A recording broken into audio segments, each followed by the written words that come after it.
Hello guys, welcome to Pix Anime. तो आज से हम चालू कर रहे हैं एक नया एनीमे जिसका नाम है मिस्टीरियस डिसअपेयरेंसेस। और ये मिस्टीरियस डिसअपेयरेंसेस का एपिसोड 1 है। एपिसोड चालू होता है और हम देखते हैं एक लड़की को जो कि अपने बेड से उठती है और वो लड़की ब्रश व्रश करके स्कूल के लिए तैयार होने लगती है। फिर वो लड़की एक लड़के से बोलती है कि वो जा रही है और वो स्कूल जाने लगती है। फिर हम देखते हैं फीमेल लीड ओगावा सुमिरेको को। वो एक बुक स्टोर में काम करती है। उस बुक स्टोर का नाम है मिदोरी बुक स्टोर। ओगावा और उसका कलीग आदाशिनो साथ में काम कर रहे होते हैं और ओगावा को कोयल की कुक्कू सुनाई देती है। उसे समझ नहीं आता कि ये कहाँ से आ रही थी। ये आवाज़ आदाशिनो निकाल रहा था। फिर ओगावा बोलती है कि मेरे साथ काम करना बहुत बोरिंग है क्या? आदाशिनो बोलता है कि बिल्कुल नहीं, मैं तुम्हारे साथ काम कर पाता हूँ इसलिए मैं ये जॉब कर रहा हूँ। ये सुनकर ओगावा खुश हो जाती है और बोलती है कि तुम 10 साल बाद आना। ओगावा ये डेटिंग के सेंस में बोल रही थी। फिर आदाशिनो बोलने लगता है कि 10 में तो ओगावा एक मैच्योर और अट्रैक्टिव वुमन बन जाएगी। उस बुक स्टोर में ज़्यादा लोग नहीं आते थे। ओगावा को उबासी आती है और आदाशिनो उससे पूछता है कि क्या तुम रात भर जागकर लिख रही थी? ओगावा बताती है कि वो किसारागी स्टेशन के बारे में इन्फो इकट्ठा कर रही थी। ये सुनते ही आदाशिनो बोलता है कि वो एक बनाई हुई नकली कहानी है और वो बोलता है कि वो हैरान है कि ओगावा इतनी बड़ी होकर भी ये सब नॉनसेंस देखती है। ये सुनते ही ओगावा आदाशिनो के सर पर मारती है और बोलती है कि तुमने भी तो ये सब पढ़ा है तो तुम मुझे क्या बोल रहे हो? ओगावा बोलती है कि ओकल्ट से हम अपने डर से आनंद प्राप्त कर सकते हैं, ये हमें स्टिमुलेट करता है। फिर आदाशिनो बोलता है कि तुम पूरी रात कुछ देख रही थी जैसे कि लोग वो सब देख के स्टिमुलेशन लेते हैं। ओगावा को पसंद नहीं आता आदाशिनो जो कुछ भी बोल रहा था। फिर उनका मैनेजर वहाँ आ जाता है और बोलता है कि उसने आदाशिनो को इतना बोलते हुए कभी नहीं देखा। और ओगावा बोलती है कि हाँ, ये कुछ ज़्यादा ही बोल रहा है। मैनेजर फिर बोलता है कि आदाशिनो सिर्फ तुम्हारे साथ ही बात करता है। और मैनेजर ओगावा को एक प्रेजेंट देता है और बोलता है कि ये रिवर्स शॉपलिफ्ट वाली बुक है। ओगावा को समझ नहीं आता और मैनेजर बताता है कि अगर कोई हमारे बुक स्टोर से बुक चुरा ले तो वो शॉपलिफ्टिंग कहलाता है और अगर कोई अपनी बुक यहाँ छोड़ जाता है तो वो रिवर्स शॉपलिफ्टिंग कहलाता है। मैनेजर ने प्रेजेंट इसलिए दिया था क्योंकि अगले दिन ओगावा का बर्थडे है। फिर हमें एक सीन दिखाया जाता है जिसमें ओगावा काफ़ी छोटी होती है और सब लोग उसके लिए तालियां बजा रहे थे। ओगावा और आदाशिनो की ड्यूटी ख़त्म हो जाती है और आदाशिनो बोलता है ओगावा से कि जो नॉवेल वो लिख रही है उसका काम कैसा चल रहा है। ओगावा बोलती है कि कुछ दिनों से वो लिख नहीं रही है। फिर आदाशिनो बोलता है कि तुम मुझे ऐसे ट्रीट कर रही हो जैसे कि हम दोस्त नहीं हैं। अगर तुम मुझे बताते कि तुम्हारा बर्थडे आने वाला है तो मैं भी तुम्हें एक प्रेजेंट देता। ओगावा बोलती है कि वो अकेले रहना चाहती है, तो अगर आदाशिनो ओगावा को अकेले रहने देगा तो यही उसके लिए प्रेजेंट होगा। आदाशिनो बोलता है कि वो ऐसा नहीं कर सकता क्योंकि वो ऑथर ओगावा सुमिरेको का फ़ैन है। वो दोनों फिर निकल जाते हैं अपने अपने घर की तरफ। ओगावा घर पहुंचती है और वो नहाने के लिए चली जाती है। फिर वो टीवी देखने लगती है और अपने पुराने दिनों के बारे में सोचती है जब उसने एक नॉवल लिखी थी और वो फेमस भी हो गई थी। ऐसे ही 12 बज जाते हैं और ओगावा का 28th बर्थडे आ जाता है। ओगावा फिर अपने बचपन के बारे में सोचने लगती है कि कैसे जब वो 15 साल की थी उसे न्यू कमर्स अवार्ड मिला था उसकी novel simply walk alone like अ राइनोस हॉर्न के लिए। पर 20 साल के होने के बाद वो एक साधारण सी पर्सन हो गई क्योंकि उसकी नोवेल अब ज़्यादा कोई नहीं पढ़ रहा था। ओगावा के बैग से फिर वो बुक गिर जाती है जो मैनेजर ने दी थी। ओगावा उस बुक को उठाती है पर वो उसका टाइटल नहीं पढ़ पाती। वो उस बुक को खोलकर पढ़ने का ट्राई करती है, नहीं पढ़ पाती क्योंकि वो बुक जापानीज लैंग्वेज से थोड़ा अलग थी। फाइनली ओगावा को कुछ ऐसा दिखता है जो वो पढ़ पा रही थी और वो पढ़ने लगती है उस बुक को। ओगावा फिर केक लेने के लिए चली जाती है। आदाशिनो हैप्पी बर्थडे मैसेज करता है ओगावा को और बोलता है कि और अट्रैक्टिव वुमन बन जाओ। आदाशिनो कहीं पर बैठा होता है। ओगावा एक स्टोर में चली जाती है। अंदर जाने के बाद ओगावा श्रिंक होने लगती है और वो एक छोटी बच्ची के रूप में आ जाती है। ओगावा जब शीशे में देखती है अपने आप को तो वो काफ़ी शॉक हो जाती है और उससे एक बोतल पर हाथ लग जाता है जिससे कि वो बोतल टूट जाती है।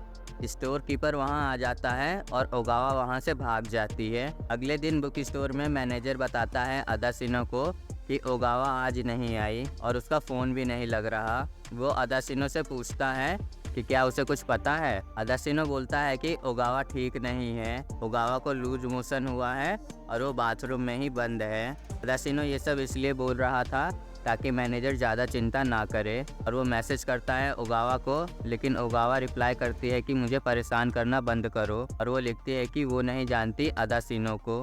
फिर हम देखते हैं ओगावा को, जो कि अपनी नोवेल लिख रही होती है। ओगावा एक हफ्ते तक बुक स्टोर नहीं जाती, तो मैनेजर अदाशिनो को बोलता है कि एक बार उसके घर जाके देखो कि सब ठीक है या नहीं। अदाशिनो ओगावा के घर चला जाता है। अदाशिनो आवाज़ लगाता है पर कोई रिस्पॉन्स नहीं आता, तो अदाशिनो ओगावा के रूम में चला जाता है क्योंकि उसका डोर अनलॉक था।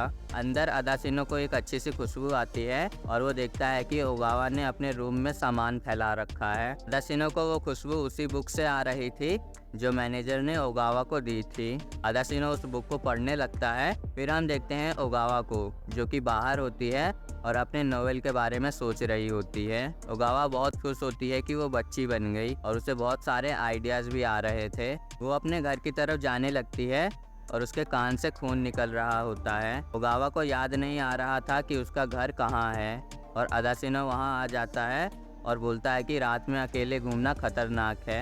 अगर ओगावा को याद नहीं अपने घर की लोकेशन तो वो ले जाएगा उसे। ओगावा पूछती है अदाशिनो से कि वो कौन है, और अदाशिनो बोलता है कि उसे वो याद नहीं। फिर ओगावा के सर में दर्द होने लगता है।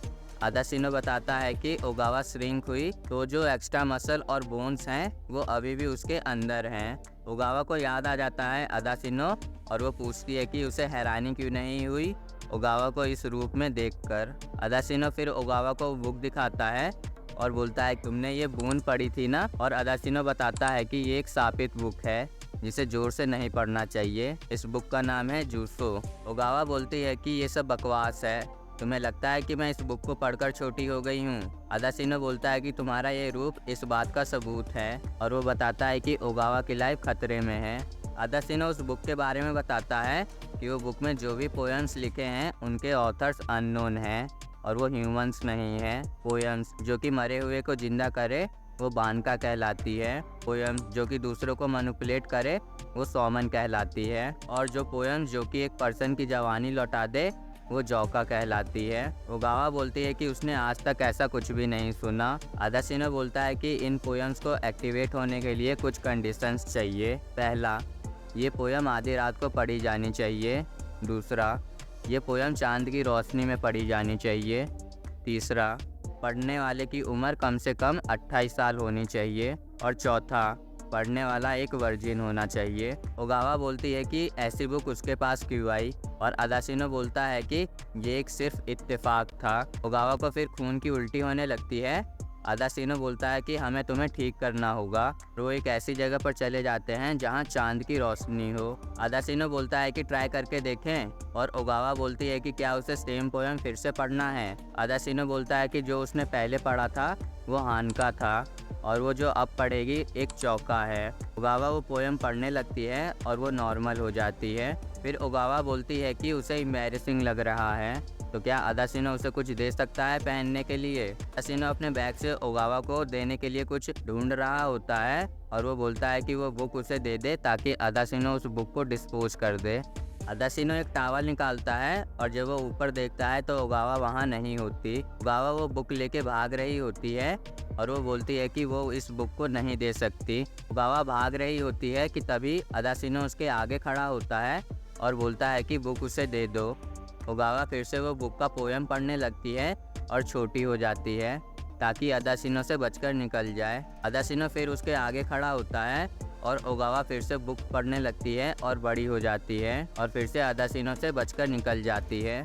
ओगावा को ब्लीडिंग हो रही थी और उसे समझ नहीं आता कि वो कहाँ आ गई है। अदाशिनो भी वहाँ आ जाता है और बोलता है कि बुक उसे दे दो। ओगावा मना करती है और बोलती है कि अगर वो छोटी नहीं रही तो कोई भी उसकी बुक्स नहीं पढ़ेगा। अदाशिनो बोलता है कि उसे ऐसा क्यों लगता है, और ओगावा बोलती है कि उसे रियलाइज़ हो गया है कि उसके पास कोई टैलेंट नहीं है। ओगावा को पता है कि उसकी बुक्स कुछ खास अच्छी नहीं होती, पर फिर भी वो लिखना चाहती है। अदाशिनो उसके पास आता है और बोलता है कि उसकी नाक बह रही है, और अदाशिनो बोलता है कि वो ओगावा का फ़ैन है। ओगावा फिर से नॉर्मल हो जाती है और वो बुक अदाशिनो को दे देती है। और ओगावा बेहोश हो जाती है। अदाशिनो वो बुक एक काउंटर पे दे देता है और वो काउंटर वाली उसे बोलती है कि इसके बदले में तुम्हें यामी स्टेशन की एक टिकट मिल सकती है, पर अदाशिनो मना कर देता है टिकट लेने से। और वो काउंटर वाली उसे बोलती है कि हम आपकी सेवा करने का इंतज़ार कर रहे हैं, मिस्टीरियस डिसअपेयरेंसेस। और दोस्तों ये वाला एपिसोड यहीं पे ख़त्म होता है। Thanks for watching guys.